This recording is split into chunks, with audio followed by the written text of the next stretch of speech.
Welcome back, WNST, Towson, Baltimore, and WNST.net. I have had a long conversation around here this week about what I was going to do with the purple rope lights now that the season has sadly come to an end. And I have put the purple rope lights away. But honestly, I think I'm going to keep the purple lava lamp out here as a permanent fixture for the off-season. My friend from Sporticulture, Court Smith, joins us now from his beautiful greenhouse and nursery out at Walnut Springs, out toward Frederick, but not quite that far, out Route 70. And he, of course, supplies really cool stuff to the program, like these little planters that we have week by week, and sometimes we have beautiful flowers on the set.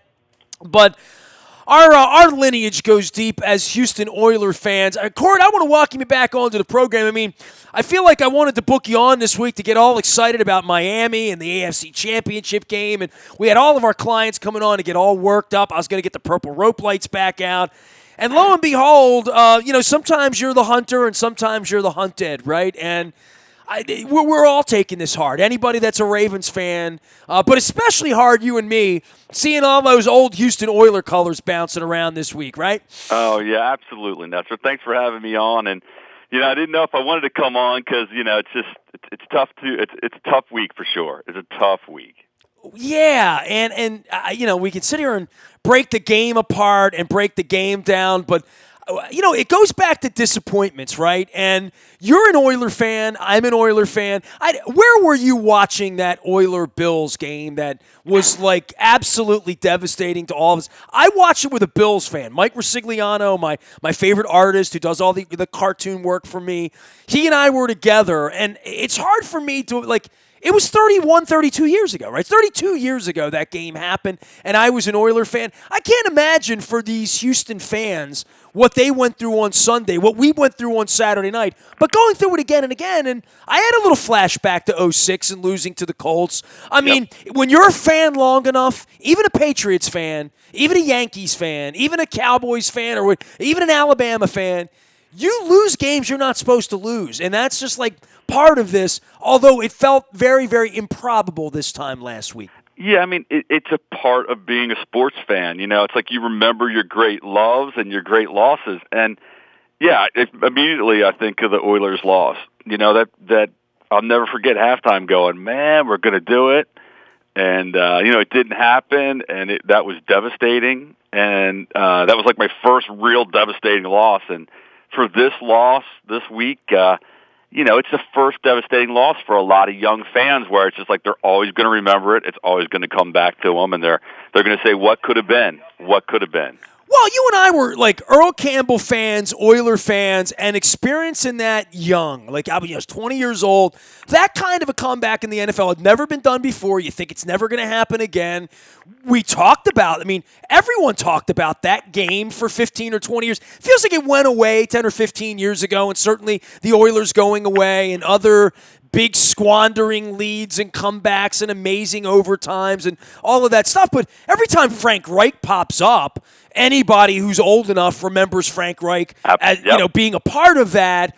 And then there's what happened to the Ravens. And look, when you lose a game, you're supposed to win. The Oilers weren't supposed to win that game in Buffalo. They got up, they lost. The Bills were supposed to win that game. But when you are a 10-point favorite at home, for everyone in the modern era here of Raven fandom to think that AFC Championship game was sitting there, it took us 2.5 decades just to get to be the number one seed. It took 25 years to be the number one seed and to go out. This is going to take a long time to wash away if they don't come back and get to a Super Bowl. And I think maybe that's what Marlon Humphrey was talking about with the choker and the loser thing after the game, in that until Lamar wins a Super Bowl, he's just a great player that hasn't won a Super Bowl. Yeah, absolutely. And, and there's a lot of great players who haven't won Super Bowls that have been, dynamic in the league that you loved watching.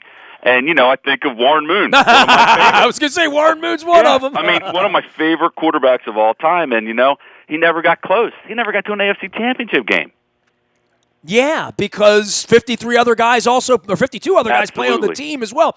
The one thing I can say about the Raven loss this weekend, and I said this to Luke in the aftermath, there was something about Billy Cundiff and Lee Evans that 8 years later now, 8 years this week, that we talk about the people involved in a losing game, right? Like even the game with the Titans in 2003, God rest his soul, Zeus jumping off, giving Gary Anderson an extra 15 yards to make a field goal that beats you. You look at who's the GOAT. I remember when GOAT used to be like a bad term, not the greatest of all time, right? That's how old I am. Man, there were no GOATs in this game, and I don't even put it on Lamar, who hit guys in the hands with passes and whatever. There's certainly enough to sprinkle around for the Ravens in the offseason that was a true team loss on Saturday night. It really was. Every aspect of the team had a part in the loss. Just like when they win, everybody has as a part of that win. But you couldn't look at it and say, what was it? What made this thing happen? You can look at it and say, well, if we went and scored the first series, we probably won the game. That's how I felt about it. And then you think about, when did you know it was over? At what point was it just like, yeah, it's done? Was it the jump pass from Derrick Henry, or was it the last fourth down that we didn't get? But it definitely was humbling just to sit there and watch it. It was no fun after 12 wins. That was no fun. Yeah, and I think it'll sit with us, with all of us, right? That remember it as to how high we will get the next time. And I think that's unfortunate because it took a long time in the aftermath of the knee. And by the way, Court Smith joining us here from Sporticulture. For the deep-rooted fan, you can go to Sporticulture. That's sporticulture.com. You've heard me talk about it. You can order online. And I know it's a tough thing after your team loses to be promoting all this cool stuff that we have here that probably would have been a part of all the cool stuff we would have been doing in Miami next week. And I'm still heading down to Miami. I don't know why. I'm just self-inflicted punishment at this point, Court. But, for what you do, and I guess from the sports perspective of enthusiasm and all of that stuff, it's a tremendous downer as well, because I know together it's our industry, right? We sell a lot of stuff in and around the success, not to mention what the Ravens represent for Federal Hill and for bars and restaurants and people that buy purple, coated cupcakes on game day, right, or donuts or whatever. It was fun, Nestor. It was fun again. I had people coming up to me and talking to me about the Ravens and and how what a fantastic season it was, and they're going to go to the Super Bowl. And you were talking to neighbors again in the way that we did, and at the beginning of Harbaugh's tenure as the coach, where it was bringing community back. You forget how much it brings people together, don't you? I mean, you forget it until you're in the middle of it. I mean, I walked to the stadium the other night. My wife's been ill over the weekend, and I took this picture. It was the most viral thing I've done all year outside of eating the crab back in the summer. That everybody shared the picture because, they hadn't seen that many people in the tailgate lot in 5 years because at a 70-degree night. I mean, everything happened. But then the game started.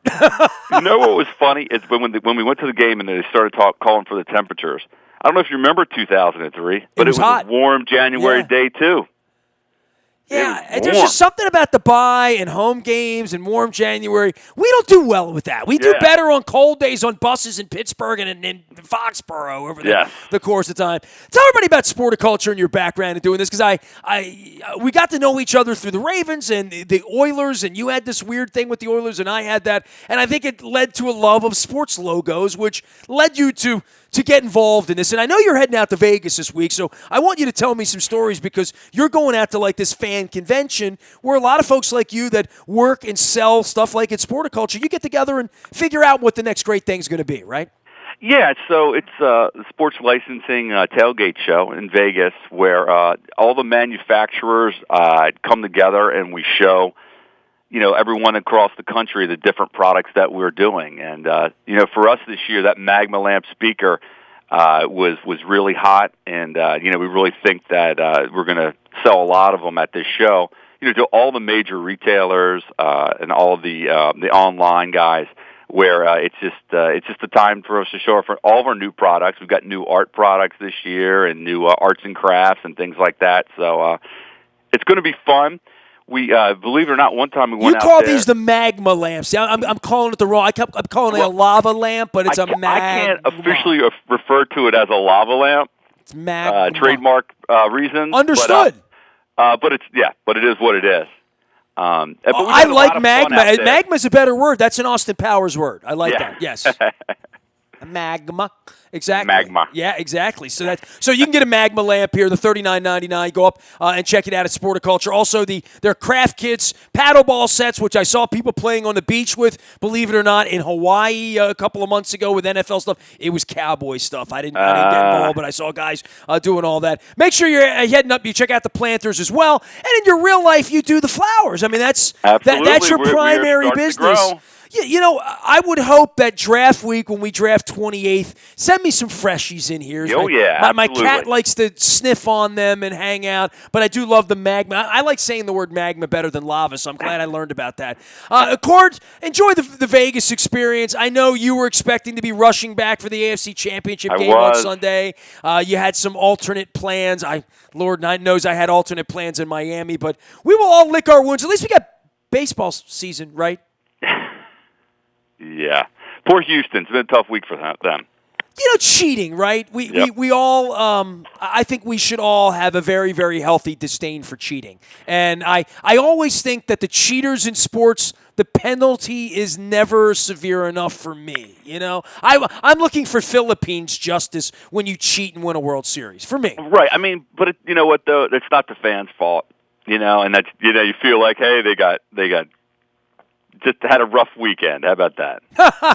Well, they're not going to take away the parades. I know that. But I would hate to think that we would win a Super Bowl, that Lamar wins last week, we're playing AFC, and 2 years from now we find out Eric DeCosta's cheating. Yeah, that would be horrible. I wouldn't, and I would, having known Eric for 25 years, I would really feel differently about Eric if Eric were cheating, right? Sure, in the same way that this Jeff Lunau character has begat Elias and Meidel, that there's a stigma that's going to fall out of this, and what the Red Sox were doing as well, that baseball already had enough problems, especially around here, that cheating doesn't need to, systemic cheating, that should be frowned upon by everyone. Yep, absolutely.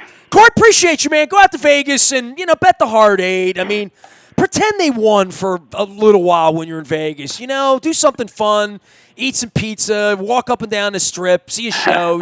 Do something I would do in Vegas, all right? Sounds great. There he goes, Court Smith. You can find them at Sporticulture. That's Sporticulture, the Team Pride Magma Lamp Series. I'll never call it lava again, I promise, Court. You can find them at Sporticulture. Find me, Nasty, at WNST.net. You're not going to find me in the parking lot in Miami hosting the Big Purple Party. All that went away last week, but we will be in South Beach. We will be broadcasting live from Super Bowl 54. Luke and I take off next week. Lots of Baltimore positive around, including Martin O'Malley joining us on Friday at Fadley's in Lexington Market. Come on out. We've got TJ Smith up for Baltimore positive this week. We are 119 episodes deep now in the Baltimore Positive with Don Moeller. Big appreciation. All our sponsors there, including Jennings and State Fair in Catonsville, as well as Fadley's in Lexington Market. Come on down on Friday and meet our former governor and one-time presidential candidate, Martin O'Malley. I'll be giving him a hard time and an easy time, all at the same time. We are WNST.net, AM 1570, and WNST Towson, Baltimore, and we never stop talking magma lamps and Baltimore sports.